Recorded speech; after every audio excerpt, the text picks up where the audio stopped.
A bill at the Unicam could help victims of sexual assault. If passed, the bill's sponsor says it will provide better emergency medical care. Our Johan Marin explains how it would work. Out of the hundreds of bills introduced this month in the Nebraska legislature, one could have a particularly big impact on sexual assault victims' lives. It's really important because emergency rooms are often the first place that survivors of sexual assault turn to for help. Senator Hunt is referring to LB 488.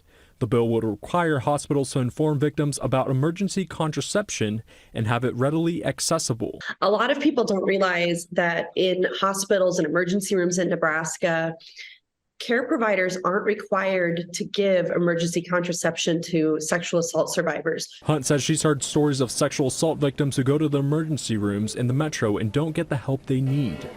So that's a problem. That's going to result in increased trauma for these survivors, possibly unintended pregnancies. And this bill is just a small step toward ending that kind of pattern. This is Hunt's third time introducing a bill like this. Despite being unable to overcome opposition, Hunt is trying again, convinced it's the right thing to do.